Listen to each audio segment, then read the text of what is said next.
village in Africa.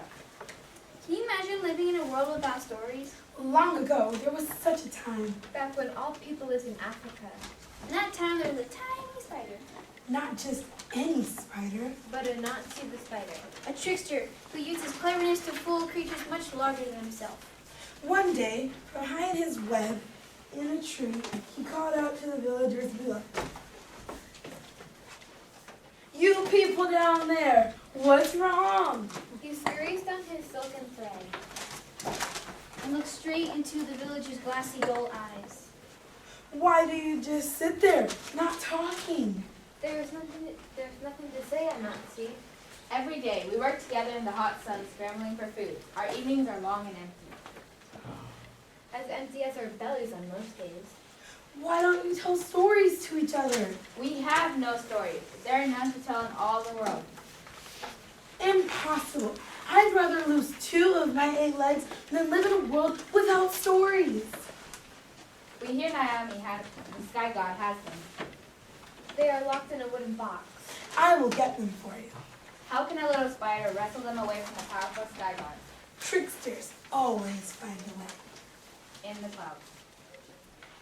Anansi spins a silken thread all the way to the moon.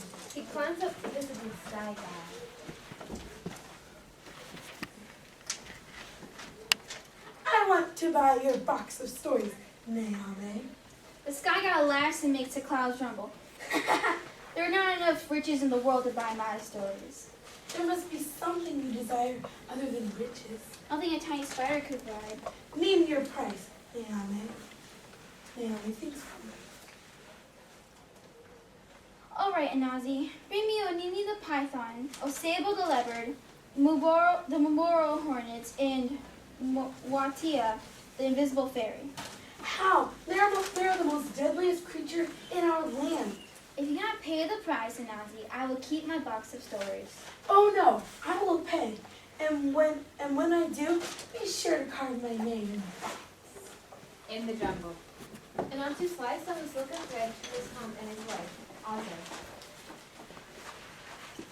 They devise a plan to capture Onini the python that can swallow a goat. Later, they walked through the jungle, arguing loudly. I tell you so, Anini is longer than this bamboo stick. And I say Onini is shorter. The enormous snake slithers off a branch. Why are you shouting my name? I should eat you for breakfast, just to silence you. It is my wife, Great Python. She says you are shorter than this puny stick. Toss it on the ground. I will show you. Onini lies along the stick. See? I am much longer. No, your head and tail still do not reach the ends. It is your coils, Anini, that make you seem shorter. Let me bind you to the stick with my silken thread.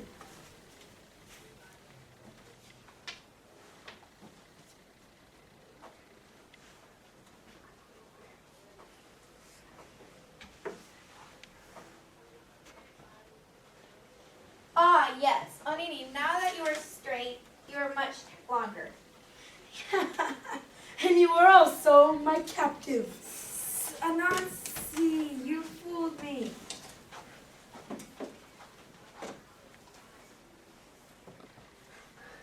Anansi carries the python up the silken thread to the sky. So trickster, you delivered Onini, but Osebo the leopard still awaits you. Near the watering hole. Anansi calls the villagers together to help him capture Osebo. He's the most dangerous leopard in the jungle, with teeth as sharp as spears. You must dig a hole at where the leopard drinks, and then cover it with branches. Sure enough, when Osebo appears, he falls into the hole. My friend, that is not a good watering hole. It is bone dry. Anansi, you're the clever one. Find me a way out of this trap. Yes, I am clever enough to know that when I do get you out, you will eat me. I promise I'll on my many spots. I will not. Just get me out however you can. However, as you wish. Anansi has the villagers attach one end of the silken thread to the top of a willow tree. Then they bend the tree down, and Anansi ties the other end of the thread to Osebo's tail. When the villagers let go of the willow tree, it snaps back, flinging the leopard with it.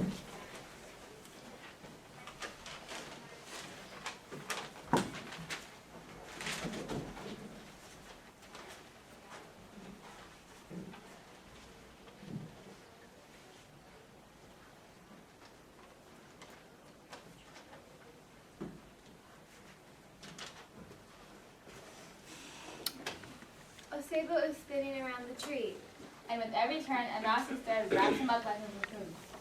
Anansi carries the thrashing leopard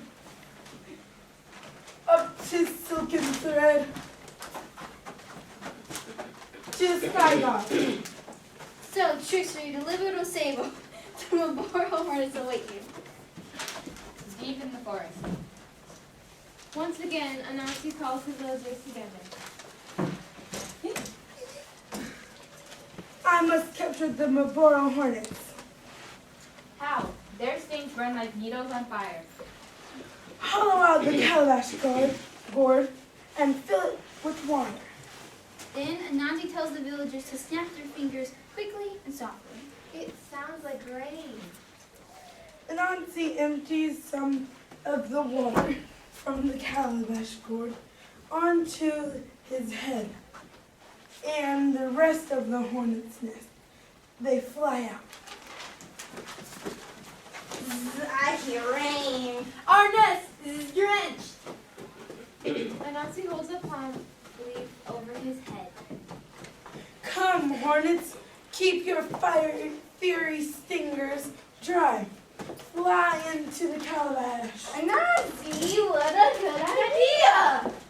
As soon as the swarm flies into the calabash, Anansi claps the palm leaf over the cork. And tries it with his silken thread. They shall sting us no more.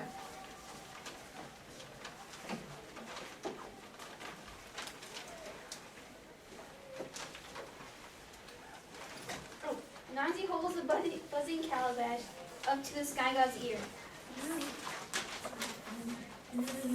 So, Trickster, you delivered the Maboro hornets, but Motia, the invisible fairy, still awaits you. The forest. Anansi turns to a soul for help. How can I trap something I can't see?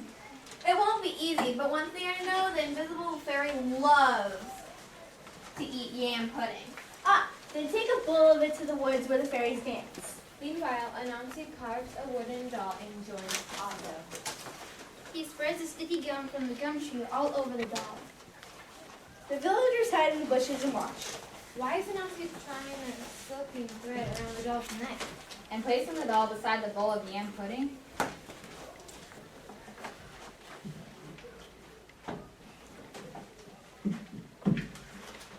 The invisible fairy has a fierce temper. Anansi and the villagers hear rustling sounds. See how the tall grasses are moving? They watch as the bowl floats up on its own. The fairy must be here. Ooh, little baby, is that your yam pudding? From behind a tree, Anansi pulls on the thread to the doll's neck so it nods. May I have some? The doll nods again. The villagers hear slurping noises. The pudding is disappearing from the bowl. Ah, delicious. Thank you, little baby. The doll does not answer. I said thank you, little baby. Do you not say you are welcome? The doll still does not answer. Do you hear me? When I say thank you, what do you say? The doll begins to shake. The fairy has grabbed it by its shoulders. Ah, let go of me.